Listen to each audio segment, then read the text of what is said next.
कभी आपने सोचा है समुद्र की सबसे ऊंची लहर कौन जीतता है? वो जो जोश में कूद पड़ता है या वो जो रोज बिना शोर किए नाव उतारता है? सोल ऑफ ग्लो हब में स्वागत है, जहाँ कहानियां सिर्फ सुनाई नहीं जाती, आपकी सोच बदल देती है। एक छोटा सा गांव और दो सोच।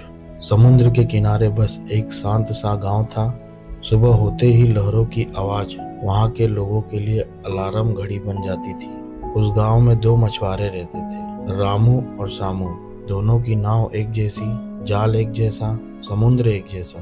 फर्क था तो सिर्फ सोच में। रामू का दिल बहुत बड़ा था, सपने उससे बड़े। जब उसका मूड अच्छा होता, जब कोई मोटिवेशनल बात सुन लेता या किसी दिन सूरज की रोशनी ज्यादा चमकदार लगती, तो वो जोश में नाव इतनी दूर ले जाता कि बाकी लोग डर जाए। वो कहता, आज इतिहास बना दूंगा। और सच में कई बार वो ढेर सारी मछलियां पकड़ लाता।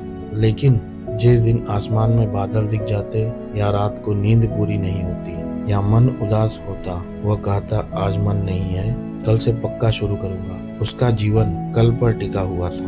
दूसरी तरफ था शामू। ना ज्यादा बातें, ना ज्यादा वादे। उसका सिर्फ एक नियम था, सुबह 4 बजे, चाहे कुछ भी हो, समुद्र में उतरना है। चाहे बारिश हो, चाहे तेज हवा हो, चाहे बुखार जैसा लगे, चाहे मन बिल्कुल ना करे, वो उठता, नाव खींचता, जाल डालता, जितना मिलता लेकर लौट आता। कोई शोर नहीं, कोई बहाना नहीं। फिर एक दिन गांव में संकट टूट पड़ा। समुद्र का मिजाज बदल गया। मछलियां किनारे से बहुत दूर गहरी लहरों में चली गईं। कई दिनों तक जाल खाली लौटे। रामू का हाल, पहले दिन, आज किस्मत खराब है। दूसरे दिन, समुद्र साथ नहीं दे रहा। तीसरे दिन, अभी समय अच्छा नहीं है। फिर उसने जाना ही बंद कर दिया। उसने कहा, जब अच्छे दिन आएंगे तब देखेंगे। लेकिन अच्छे दिन दरवाजा खटखटाने नहीं आता, उन्हें ढूंढना पड़ता है। धीरे धीरे उसके घर में अनाज खत्म होने लगा। शामू भी खाली हाथ लौट रहा था, लेकिन उसकी दिनचर्या नहीं टूटी। हर सुबह 4 बजे, नाव पानी में। हर शाम थका हुआ शरीर। कई दिन उसे एक भी मछली नहीं मिली। गांव वाले कहने लगे, पागल है, जब कुछ मिल ही नहीं रहा है तो क्यों जा रहा है? श्याम बस मुस्कुरा देता। उसे पता था, समुद्र रोज बदलता है, और जो रोज जाता है वही उसका राज समझता है। एक सुबह आसमान में हल्का धुआं था। लहरें शांत थी, लेकिन गहराई में कुछ हलचल थी। सामू ने महसूस किया, आज कुछ अलग है। वो सामान्य से भी ज्यादा अंदर चला गया, और फिर उसके जाल ने अचानक वजन पकड़ लिया।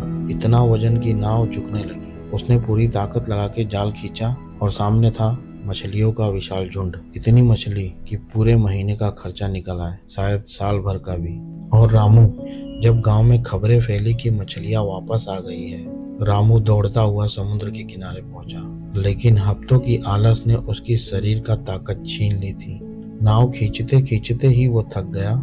हाथ कांपने लगे, कंधे जवाब दे गए। वह वहीं बैठ गया और दूर समुद्र में जाती शामू की नाव को देखता रहा। उस दिन उसे समझ आया, मौका सबको मिलता है, लेकिन तैयार वही होता है जो रोज मैदान में उतरता है। मोटिवेशनल मेहनत है, आता है, चला जाता है। अनुशासन साथी है, जो हर हाल में आपके साथ रहता है।